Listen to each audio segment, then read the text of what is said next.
छोटी आंत या क्षुद्रांत कार्बोहाइड्रेट, प्रोटीन तथा वसा के पूर्ण पाचन का स्थल होता है।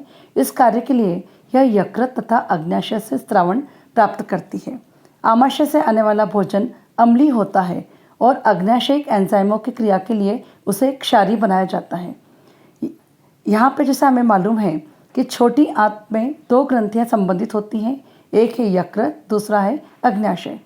यकृत से पित्त रस का स्रावण पित्त नलिका के द्वारा होता है और यह पित्त रस वसा पर क्रिया करने के लिए आवश्यक होता है। क्षुद्रांत में वसा बड़ी बड़ी गोलिकाओं के रूप में होता है, जिससे उस पर एंजाइम का कार्य करना मुश्किल हो जाता है। इसलिए पित्त लवण उन्हें छोटी गोलिकाओं में खंडित कर देता है, जिससे एंजाइम की क्रियाशीलता बढ़ जाती है। यहाँ पे वसा का इमल्सीकरण होता है, जिसमें जटिल वसी अम्ल सरल वसी अम्लों में तोड़े जाते हैं। साथ ही अग्न्याशय रस के द्वारा विभिन्न प्रकार के एंजाइम्स का स्रावण होता है, जो कि प्रोटीन को अमीनो अम्ल में, कार्बोहाइड्रेट को शर्करा में और वसा को छोटे वसी अम्लों में तोड़ने का कार्य करते हैं। यहाँ पर हम देखते हैं कि भोजन के तीनों मुख्य घटक जैसे कार्बोहाइड्रेट, प्रोटीन और वसा का पाचन होता है। इसलिए अग्न्याशय रस को पूर्ण पाचक रस कहा जाता है। साथ ही पाचित भोजन जो रहता है उसको आंत की भित्ति अवशोषित करती है। क्षुद्रांत के आंतरिक स्तर पर अनेक छोटे छोटे उंगली के समान प्रवर्त या रोम पाए जाते हैं, जिन्हें दीर्घ रोम कहते हैं।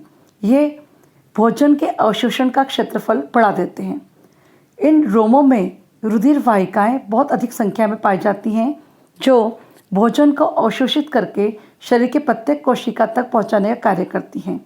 यहाँ इस भोज्य पदार्थ का उपयोग ऊर्जा प्राप्त करने, नए ऊतकों के निर्माण और पुराने ऊतकों की मरम्मत में होता है। बिना पचा हुआ या अपाचित भोजन अब बड़ी आंत या वृद्धांत्र में भेज दिया जाता है, जहाँ दीर्घ रोम या विलाय जो रहते हैं इस पदार्थ में से जल का पुनः अवशोषण कर लेते हैं। अन्य अपाचित पदार्थ मल के रूप में मलाशय के अंदर संग्रहित किए जाते हैं, जो कि समय समय पर गुदा के द्वारा शरीर के बाहर निकाल दिए जाते हैं।